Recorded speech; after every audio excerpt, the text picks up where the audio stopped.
보셨겠지만 오늘은 윤사 시험 범위 중에서 실존주의와 실용주의에 대해 알아보겠습니다.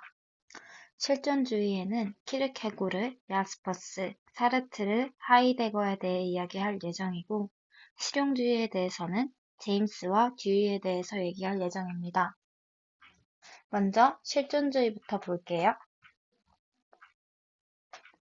우리는 근대 이성 중심 사상에서 실존주의로 지금 넘어오게 됩니다. 이 실존주의가 어떻게 발전했냐 하면은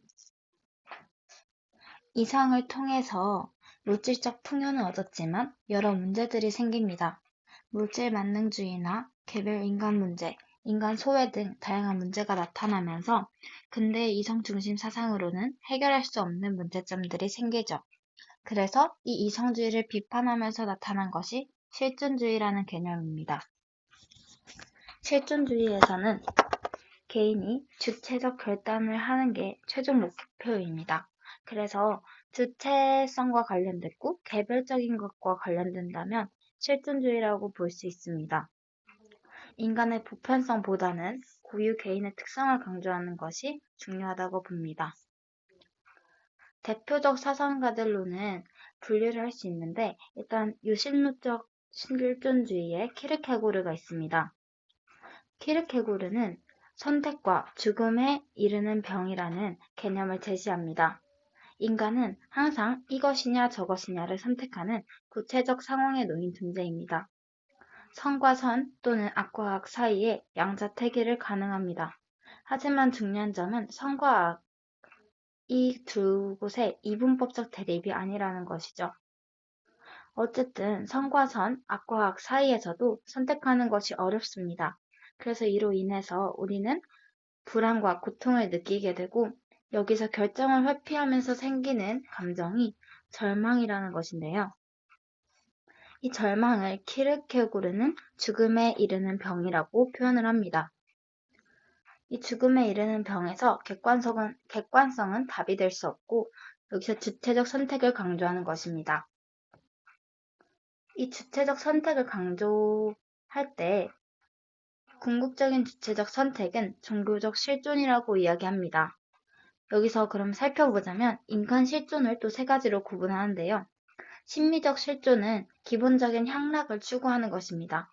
결국 허무함과 절망감에 빠지게 됩니다. 그 다음으로는 윤리적 실존인데 소크라테스처럼 윤리교범에 따르지만 인간으로서의 한계를 느끼고 절망하게 됩니다. 세 번째로는 궁극적인 종교적 실존인데요.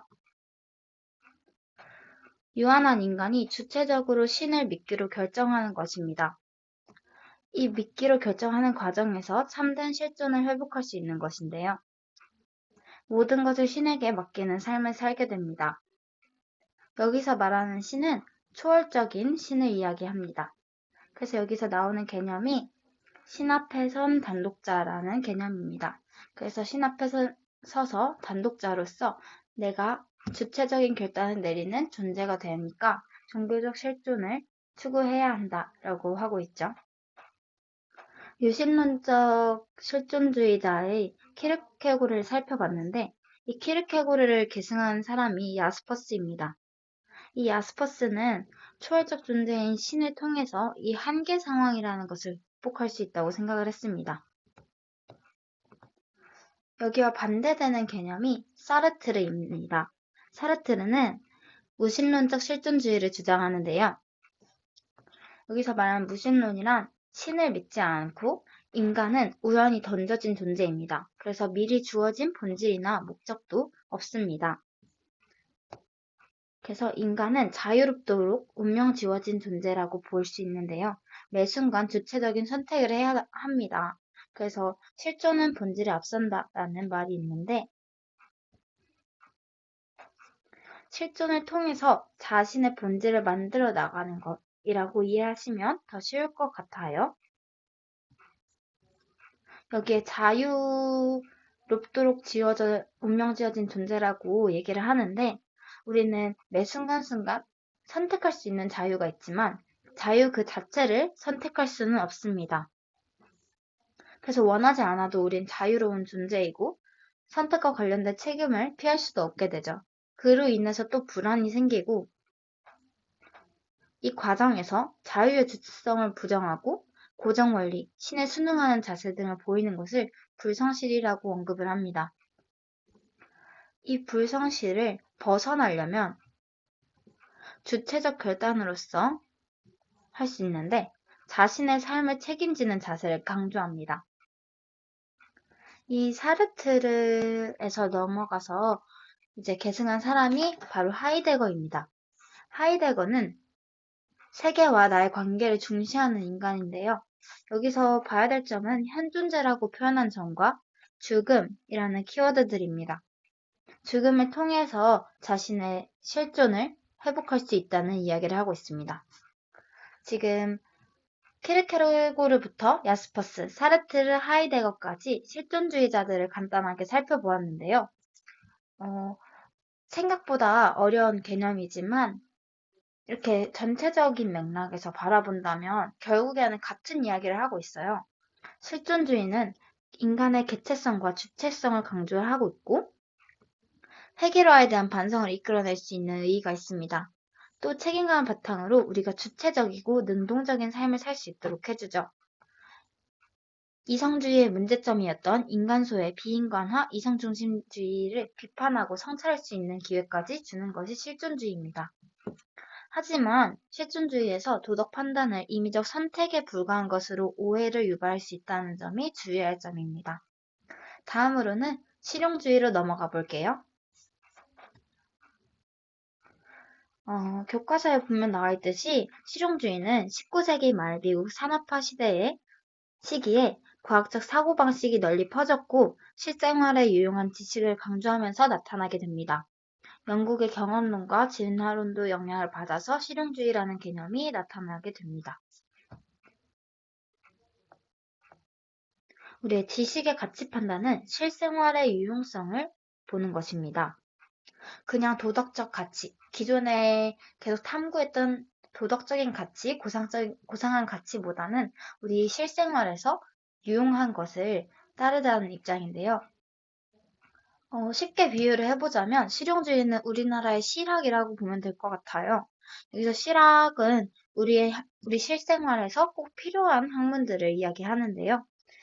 그런 맥락으로 살펴보시면 더 쉬울 것 같습니다. 실용주의에서는 제임스랑 듀이를 살펴볼 거예요. 듀이가 더 중요하니까 뒤에 더 강조해서 봐주세요. 제임스는 일단 현금 가치라는 개념을 제시합니다. 현금처럼 우리가 실생활에서 사용할 수 있는 유용한 가치를 이야기합니다. 실생활에 편리하고 질문에 대한 답이 살아가는데 실제로 도움이 돼야 된다는 의견입니다. 다른 문학이나 철학 같은 학문도 의미 있는 삶에 기여할 수 있다면 현금 가치를 인정하는 것이 제임스의 특징입니다. 여러분들이 어렵다고 느낄 수 있는 듀이의 실용주의에 대해 한번 알아볼게요.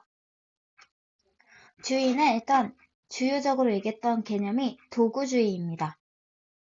지식은 도구이다 라는 개념인데요. 지식이 우리 문제를 해결하고 더 나은 목적을 달성하기 위한 도구로서 사용된다는 것입니다. 실천, 사회 변혁에도 사용될 때 가치가 있다고 합니다. 여기서 말하는 거는 문제 발생 시에도 상호작용하며 배웠던 지식으로 우리가 해결한다는 것이 강조점이고요. 또 듀이가 얘기하는 것은 변화하는 존재입니다. 절대성을 부정하고 있고 도덕과 윤리, 지식은 그 자체 목적으로 가지는 것이 아니라 상대적인 가치를 가지고 있고 시대와 상황에 따라 변화하는 존재라는 것인데요. 그래서 얘기하는 말이 여기 보시면 성장 자체는 도덕의 유일한 목적이다 라는 말을 하게 됩니다.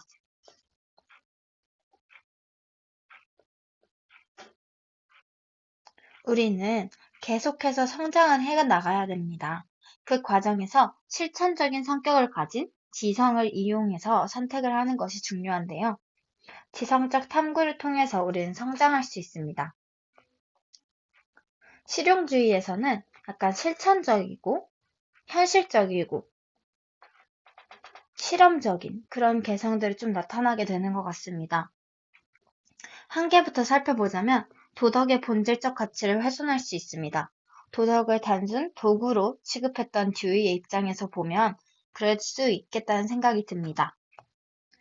의의로는 형식적인 도덕을 탈피해서 적합한 해결책, 우리 사회에서 꼭 필요한 해결책을 제시했다는 점에서 의의가 있다고 생각해요. 과학적 탐구 방법을 활용해서 성장을 도모하는 현대 과학기술 사회와 비슷하다고도 본다고 합니다. 일단 절대성과 획일성을 부정하고 다양성을 긍정하게 됩니다. 다양한 도덕적 갈등에 대처할 수 있게 됩니다. 오류 가능성을 인정하고 관용을 중시합니다. 그래서 다원화된 민주주의 사회와도 비슷하다고 보고 있어요. 일단 실용주의와 실존주의를 같이 다 살펴보았는데 여기서 중점적으로 봐야 될 부분은 예전 근대 이성주의와는 다르게 개인의 주체성을 강조하고 현재 사회에서 우리가 느끼는 그런 다양성 긍정, 이런 필요한 해결책들을 제시하고 있다는 점에서 의의가 있었던 부분인 것 같습니다. 오늘 강의도 잘 들으셨나요? 기말고사가 며칠 남지 않았지만 여러분들 모두 좋은 시험 결과 있으셨으면 좋겠습니다. 들어주셔서 감사합니다.